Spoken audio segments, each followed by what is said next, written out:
You're listening to the Health Powered Productivity Podcast by Rader Co. I'm Marcey Rader, keynote speaker, consultant, and your host on high performance. In each bite-sized episode, I'll discuss topics like relentless prioritization, time and attention guardrails that stick, meeting makeovers, remote work, and sustainable habits you'll actually keep. Share this with your team or use it as pre-work before your next meeting.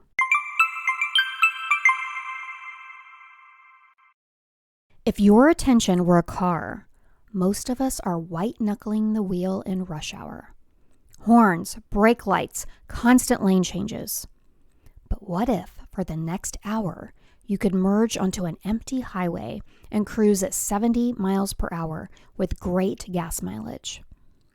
That's what a mindset anchor does. It gets your brain into the now we do deep work mode, not the now we dodge chaos mode. Welcome back to the Health Powered Productivity Podcast. This is part 2 in our Attention Anchor series. Part 1 was environment, our space, our focus totems, our signals to shut the door. Today, we move inside your head. Mindset, the simple ritual that shifts your brain from scattered to singular. Quick confession. Discipline is one of my top 5 strengths in Clifton Strengths Finders, but open concept offices eat me alive. If I know the people, I want to talk to them. But you put me in a coffee shop where I don't know anyone or in a library and I'm fine.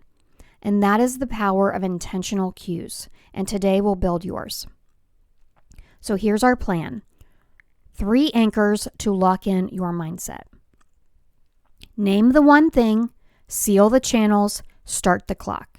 Then we're going to finish with a tight recap and a challenge for the week. Anchor 1, name the one thing. Multitasking looks impressive, feels productive.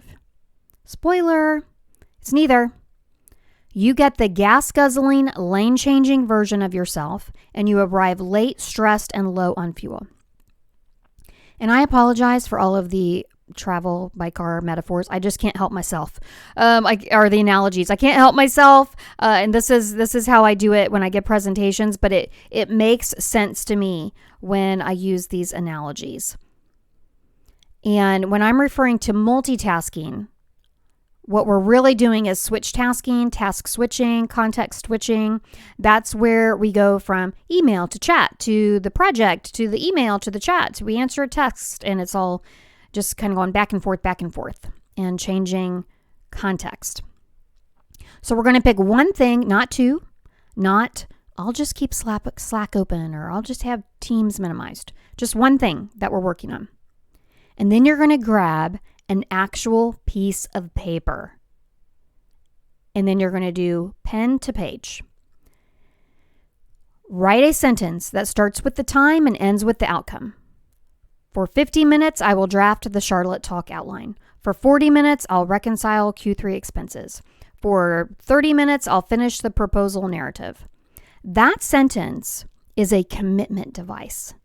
Your brain takes handwriting more seriously than just mental notes in your head or minimizing tabs. And then under that sentence, just draw a small box and label it Attention Parking Lot. And this is where your random thoughts go to live until the clock ends. And you will have those random thoughts. You will remember, I need to order those photos from Walgreens, or I should message Noelle about Thursday. But you do not do the thing. You do not open the Walgreens website and swim through what's on sale and then close it out and remember you went there to order photos. You do not open an email draft to Noelle and then see and get ambushed by all the other new messages. You write those triggers, those random thoughts in your attention parking lot, and then you stay on the highway. And I live in Raleigh, so I'm going to give you a real life picture. If I leave at 5 in the morning for Charlotte, North Carolina, I set cruise at 70, I get great gas mileage, I may be even relaxed when I arrive. But if I leave at 7, I am in rush hour through 3 cities. I never hit 70. There's lane changes, brake checks, I'm on high alert, and that is your brain on open tabs, pop-ups, and pings. And every quick check of email or chat is a detour. You don't teleport back to the route. You U-turn, remerge, rebuild momentum, and you don't get that time back. If I were, driving to my friend Lisa's house and, I say I'm bringing coffee and I stop at the Starbucks. She says, I don't want Starbucks. I want Pine State. And so I go over to Pine State and Beth's going to meet us there. And she's like, well, I like Caribou. And I'm going to all these different places. It takes me longer. It's more expensive. I'm stressed out. I may get an order wrong. That is every little ping that happens while you're trying to do the one thing. Pick it, write it down, have your parking lot ready. Anchor 2, seal the channels. Minimizing a window does not minimize the temptation. Quit it. Just quit it. Exit out. Close it out. Here's your checklist. It takes 60 seconds. Close everything you do not need for the one thing. Full screen the tool you are using. Give it the whole stage. If your reference material is stuck in your inbox, fine. But go dark on any new messages. In Outlook, hit the Send Receive tab and click Work Offline. You can read what's there, you just won't get ambushed by the new things. In Gmail, you can use Boomerang's Inbox Pause. That's an extension you can download, and you can pause everything for the duration. For your chat, set Do Not Disturb and write a status. Maybe write heads down work until 10:30, text if urgent. Focusing on the builder's report until 2 p.m. Text if truly urgent. So don't just put Do Not Disturb. Actually write a status message. It's helpful for people to know when you're going to be available. And on your phone, put it in Do Not Disturb with a short allow list. In the iPhone, when I go into focus mode, in my work focus mode, I can choose for favorites to come through. And so my husband is my only favorite for that mode. So I know that if he calls me, then it's an emergency. So some, people can reach you if you create focus zones, create different zones in your phone, and you can allow certain people to come in through text or voicemail or phone. And, doing these things are the difference between I hope I focus, to I've made focus the default. And if you listen to episode 1 on environment, make sure you have your focus totem and your space in alignment with your task. Big headphones, door hanger, specific playlist. Your brain will start to learn the association. If you haven't listened to that episode yet, I highly recommend going back or listening to that one, because it's actually easier to set up some environment stuff than it is to do the mindset stuff. And I know someone's going to ask, but what if my boss pings me? Well, this is why you set expectations. You'll be offline for 40 to 90 minutes, whatever it is, then responsive. If it's a true fire, they can text or call. Guardrails enable responsiveness. They don't kill it. Anchor 3, start the clock. Timers are not stress devices. They're guardrails. They reduce what's called time blindness when you think something takes 10 minutes and it takes you 20 or 30 minutes. It also gives you a visible finish line. I have a timer on right now. In the last episode on environment, I think my timer went off while I was recording that, and I just kept it in there. Just because it was real life. So pick a visible timer. I love the time timer, timetimer.com. You can also get it on Amazon, because you can see the red slice shrinking And I even take mine with me when I travel. I've bought one for our client support specialist, Lisa. I've also bought one for a couple of other clients. I have clients that have bought one while I'm coaching them. And it's better than using an app because it's one less thing to distract you and easier to see than a small countdown timer in your browser. It's, even better than setting a timer on your watch or your phone because, you look at your watch or your phone, you may see other messages. And if you go back to the previous episode, we know just having your phone in your sight is distracting. So now set the timer for the window that matches your task and your energy. So 40, 50, 60 minutes, up to about 90 minutes. Most people can sustain high quality focus somewhere in that 60 to 90 band before their quality starts to drop. And you don't need a study to tell you when your wheels get wobbly. Your brain will tell you. And you might have heard about a 52-17 rhythm from productivity telemetry on top performers. 52 minutes on, 17 minutes off. It's a helpful template. It's not a law. Use it if it fits your work. I like 50 on, 10 off because it's simple math and it plays nice with meetings on the half hour. I always set my timer for 50 minutes. Sometimes I take, less than 10 to recharge. Sometimes, a little bit more. Depends what I'm doing. Whichever you pick it on purpose. And now hit start. And 2 pro tips while the clock's running. Talk back to your brain. When it offers you a detour, say out loud. Not now, parking lot. Yes, out loud. Because it interrupts the impulse. If you're timer sensitive and seeing the countdown actually spikes your anxiety, put the timer slightly out of view and rely on a gentle end chime. Same guardrail, less pressure. And then when the timer ends, you step away. Breaks are not a reward, they're fuel. That's a mindset shift for some of you. Breaks are not a reward, they're fuel. So don't think about, I'm going to take a break and check Facebook or, check fantasy football. Think, okay, what am I going to do to fuel myself?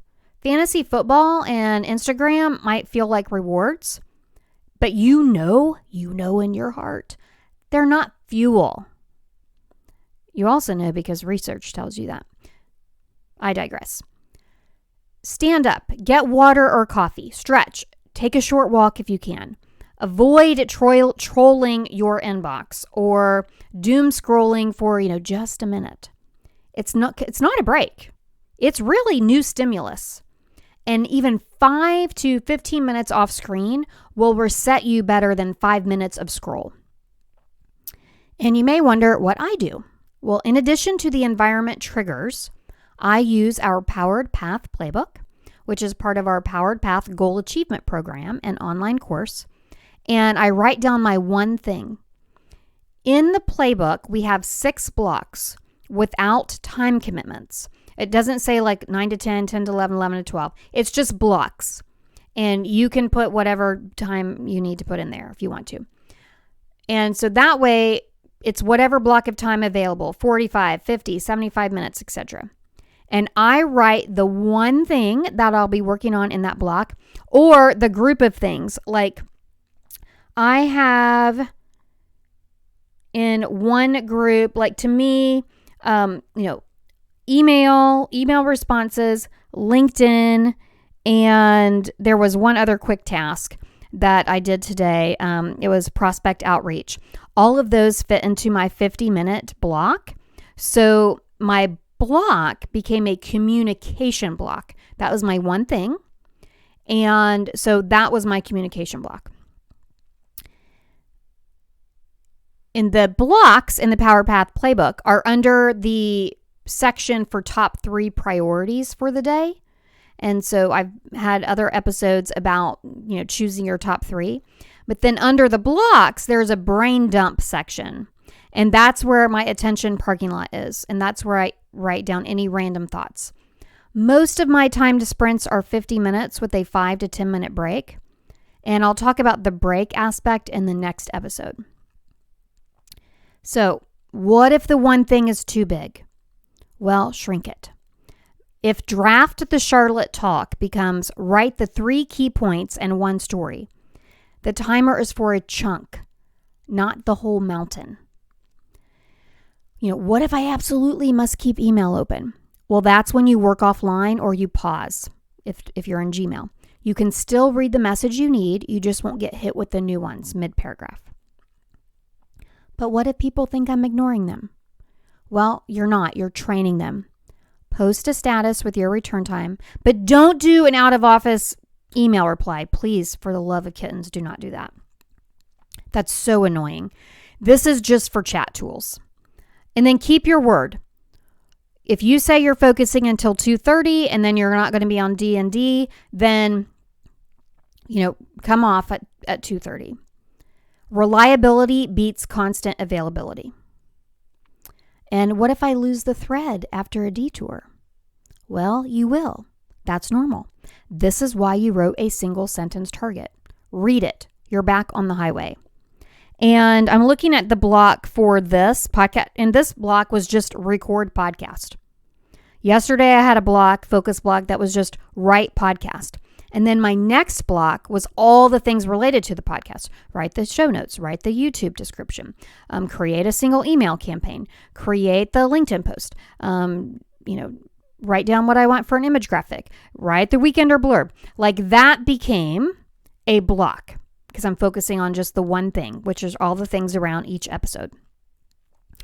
What about ADHD or if I'm neurodivergent? Well, visual timers and external cues are fantastic. Make the time visible, make the task explicit, and keep the break literal. So to recap, mindset anchor in 3 moves. Name the one thing, write it down, create an attention parking lot. Seal the channels. Quit, pause, do not disturb, set a status message, full screen the work. Start the clock. 40 to 90 minutes based on your task and energy.